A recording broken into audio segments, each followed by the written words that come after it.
Friends, आज हम बात करेंगे जीटीएल इंफ्रास्ट्रक्चर लिमिटेड के बारे में। और जैसा कि आप लोग देख पा रहे हो दोस्तों, जीटीएल में आज के दिन भी हमें गिरावट होते हुए दिखाई दे रही है। हालांकि अगर आप निफ्टी या सेंसेक्स को देखोगे दोस्तों, Nifty as well as Sensex में हमें एक अच्छी खासी तेजी आज के दिन बनते हुए दिखाई दे रही है। लेकिन इसके बावजूद भी जीटीएल को कोई भी फर्क पड़ते हुए हमें नहीं दिखाई दे रहा है। जीटीएल में लगातार हमें गिरावट होते हुए दिखाई दे रही है। और साथ ही साथ दोस्तों, जीटीएल देखा है तो अभी फिलहाल एक ही प्राइस रेंज में हमें ट्रेड करता हुआ दिखाई दे रहा है। ₹1.30, ₹1.35, ₹1.40, ₹1.45, इसी प्राइस लेवल के बीच में जीटीएल हमें ट्रेड करता हुआ दिखाई दे रहा है पिछले एक सप्ताह से। तो आज इस वीडियो के माध्यम से हम लोग जानेंगे दोस्तों कि क्या जीटीएल में हमें तेजी बनते हुए दिखाई दे सकती है या नहीं, या फिर आने वाले समय में जीटीएल में हमें और भी गिरावट होते हुए दिखाई देगी। जो लोग अभी जीटीएल में इन्वेस्ट करके रखे हैं उन्हें अभी क्या करना चाहिए, और जो लोग सोच रहे हैं जीटीएल में इन्वेस्ट करने का कौन सा लेवल सही होने वाला है जीटीएल में फ्रेश एंट्री लेने का, एज वेल एज कौन सा लेवल सही होने वाला है जीटीएल में एग्जिट करने का। तो इन सारी चीजों को हम लोग एक एक करके डिस्कस करेंगे इस वीडियो के माध्यम से। तो मेक श्योर दोस्तों, वीडियो को स्किप ना करके पूरा देखो ताकि आप चीजों को सही से समझ पाओ और अपनी खुद की इन्वेस्टमेंट डिसीजन ले पाओ। लेकिन दोस्तों, मेरी आपसे एक ही रिक्वेस्ट रहेगी कि चैनल को सब्सक्राइब और वीडियो को जरूर से लाइक कर देना ताकि आपको इस तरह की अपडेट्स रेगुलर बेसिस पर मिलती रहे। तो चलिए फ्रेंड्स, वीडियो को स्टार्ट करते हैं। तो सबसे पहले अगर इसके आज के कारोबार पर नजर डालें तो स्टॉक जो है ओपन हुआ ₹1.35 में, हाई बनाया इसने ₹1.40 का, लो बनाया इसने ₹1.30 का। और आप देख ही पा रहे हो दोस्तों किस प्राइस लेवल में जीटीएल अभी हमें फिलहाल ट्रेड करता हुआ दिखाई दे रहा है। वहीं पिछले 5 दिनों के परफॉर्मेंस को देखेंगे दोस्तों, जैसे मैंने आपको पहले ही बता दिया था कि ₹1.45 से ₹1.30 के इसी लेवल के बीच में जीटीएल काफी लंबे समय से हमें ट्रेड करता हुआ दिखाई दे रहा है। और वहीं अगर आप एनएससी के वेबसाइट पर जाओगे और यहाँ पर अगर जीटीएल का ट्रेड स्नैपशॉट देखोगे दोस्तों, तो यहाँ पर जो टोटल वॉल्यूम जो एनएससी पर ट्रेड हुआ है आज के दिन, वो है 6,31,79,059 क्वांटिटी। और जो टोटल क्वांटिटी जो डिलीवरी बेसिस में उठा ली गई है वो है 1,42,60,601 की। और जो डिलीवरी परसेंट आपको दिखाई दे रहा है वो 35% का दिखाई दे रहा है। तो जीटीएल का डिलीवरी परसेंट हमें ग्रेजुअली फॉल होता हुआ दिखाई दे रहा है। वहीं अगर आप इस बॉक्स को देखोगे, बाई सेल ऑर्डर आपको दिखाई दे रहा होगा। यहाँ पर अभी हमें सिर्फ और सिर्फ सेलर ही दिखाई दे रहे हैं। सेलर जीटीएल में काफी ज्यादा हावी होते हुए हमें दिखाई दे रहे हैं। और वहीं अगर आप आज के मोस्ट एक्टिव स्टॉक को देखोगे दोस्तों वॉल्यूम के मामले में, तो यहाँ पर देखो दोस्तों, जीटीएल जो है वो अभी नंबर 1 पोजीशन में हमें दिखाई दे रहा है। और अगर आप जीटीएल के कुछ दिनों के वॉल्यूम को देखोगे दोस्तों, तो यहाँ पर देखो दोस्तों, एक महीने पहले का 7 करोड़ वॉल्यूम था, एक वीक पहले का 10 करोड़ वॉल्यूम था, कल के दिन का 6 करोड़ का वॉल्यूम था, आज के दिन का 12 करोड़ का वॉल्यूम हमें जीटीएल में होता हुआ दिखाई दे रहा है। तो इतना अच्छा वॉल्यूम में ट्रेडिंग होने के बावजूद भी दोस्तों जीटीएल में हमें कोई भी कुछ खास तेजी बनते हुए नहीं दिखाई दे रही है। ऑलमोस्ट हम ये कह सकते हैं दोस्तों कि हर एक दिन जीटीएल नंबर 1 पोजीशन में रहता है अगर हम लोग वॉल्यूम के मामले में देखें। लेकिन इतना ज्यादा वॉल्यूम में ट्रेड होने के बावजूद भी, नंबर 1 पोजीशन में रहने के बावजूद भी जीटीएल में कोई भी तेजी नहीं बन रही है। जीटीएल में सिर्फ और सिर्फ हमें एवरी सिंगल डे गिरावट ही होते हुए दिखाई दे रही है। एक ही प्राइस लेवल में हमें जीटीएल घूमता हुआ दिखाई दे रहा है। तो ये देखा है तो बिल्कुल ही अच्छी बात नहीं है इन्वेस्टर्स के लिए, क्योंकि इन्वेस्टर्स जो है वो इन्वेस्ट करते हैं ताकि उनका जो पैसा है वो मल्टीप्लाई हो, ताकि वो लोग जो भी पैसा लगाए हैं उससे वो रिटर्न कमा पाए। इसी वजह से हम लोग किसी भी स्टॉक में इन्वेस्ट करते हैं। लेकिन अभी जिन लोगों ने भी जीटीएल में इन्वेस्ट करके रखा है, देखा जाए तो उनको कुछ भी प्रॉफिट नहीं हो रहा है, उनको उल्टा जीटीएल से लॉस मिल रहा है। तो अब दोस्तों, जिन लोगों ने भी जीटीएल इंफ्रा में इन्वेस्ट करके रखा है उन्हें अच्छी तरीके से पता है कि जीटीएल इंफ्रा फंडामेंटली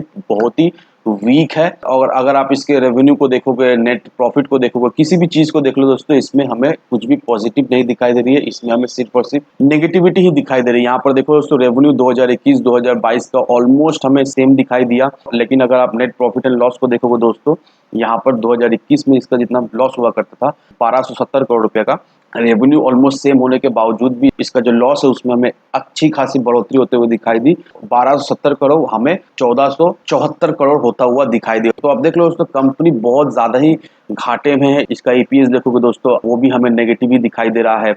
आरओई देखो, अभी यहाँ पर करंटली अपडेटेड नहीं है, लेकिन इसका आरओई नेगेटिव ही है। तो कहने का मतलब यही दोस्तों, इसका बैलेंस शीट पूरी तरीके से हिला हुआ है। और बीइंग अ पेनी स्टॉक दोस्तों, जीटीएल इंफ्रा एक ऐसा पेनी स्टॉक है दोस्तों, इसका फाइनेंशियल एकदम घटिया है। बोलना यही चाहता हूँ दोस्तों कि पेनी स्टॉक मतलब कि उसमें कुछ कमी है, उसमें भी उसका फाइनेंशियल खराब है या फिर बिजनेस खराब है या कुछ भी ऐसा कुछ। लेकिन ऐसे बहुत सारे स्टॉक है दोस्तों जिसमें हम उम्मीद रख सकते हैं, जिसमें कुछ ना कुछ तो ठीक है। लेकिन जीटीएल इंफ्रास्ट्रक्चर में दोस्तों हमें कुछ भी ठीक नहीं दिखाई दे रहा है।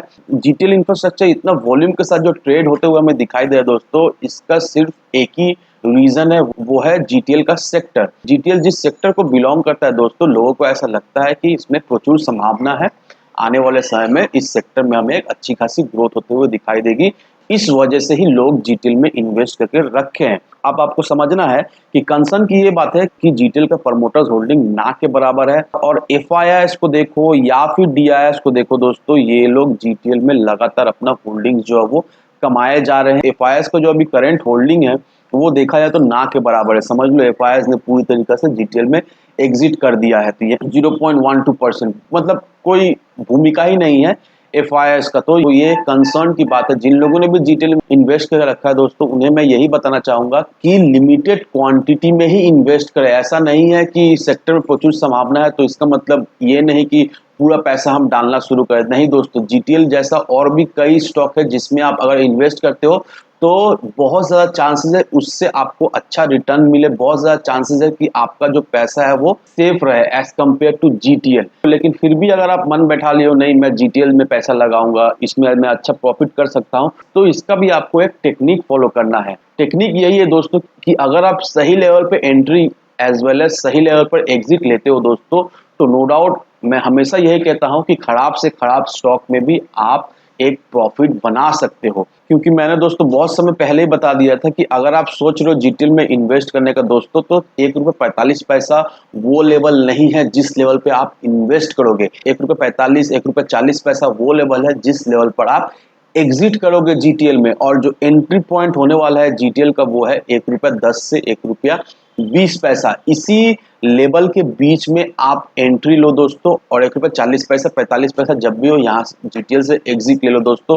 नो डाउट दोस्तों आपको जीटीएल से मिनिमम 25 से 30% का तो रिटर्न मिलना ही मिलना है। क्योंकि अगर आप जीटीएल के चार्ट को देखोगे दोस्तों, ये लेवल बहुत ही एक स्वीट स्पॉट है जीटीएल में फ्रेश एंट्री लेने का। क्योंकि अगर आप इस लेवल से एंट्री लेते हो तो चांसेस बहुत कम हो जाता है कि यहाँ से आपको लॉस हो, और 75% चांसेस हो जाता है कि यहाँ से आपको लाभ हो। तो रिक्वेस्ट यही रहेगी दोस्तों कि अगर आप चाह रहे हो जीटीएल में एंट्री लेने का दोस्तों, तो first of all limited quantity limited amount आप इन्वेस्ट करो, और जो एंट्री पॉइंट होने वाला है वो ₹1.10 से ₹1.20 होने वाला है। एग्जिट पॉइंट ₹1.40 से ₹1.45 होने वाला है। बस इसी लेवल के बीच में आप खेलते रहो दोस्तों। नो डाउट दोस्तों आप जीटीएल से हर एक बार 20-25% करके ऐसे ऐसे करके आप अच्छा खासा प्रॉफिट जनरेट कर सकते हो। हमेशा याद रखना दोस्तों, स्मार्टली इन्वेस्ट करो, चार्ट को समझो, कौन सा लेवल एंट्री पॉइंट, कौन सा लेवल सही एग्जिट लेवल होने वाला है, उसी लेवल पे एंट्री एग्जिट लिया करो। नो डाउट दोस्तों आप अच्छे से अच्छे मार्केट में, खराब से खराब मार्केट में आपको प्रॉफिट ही होगा, आपको लॉस नहीं होगा। तो इन सारे फैक्टर को कंसीडर करो, उसके बाद ही अपना एक इन्वेस्टमेंट डिसीजन लो। लेकिन दोस्तों मेरी आपसे एक ही विनती रहेगी, विदाउट एनी डिटेल रिसर्च के बिना कहीं पर भी इन्वेस्टमेंट ना करें। वीडियो अगर आपको पसंद आए तो लाइक से सब्सक्राइब जरूर करना। तो चलिए फ्रेंड्स, मिलते हैं हम अगले वीडियो में।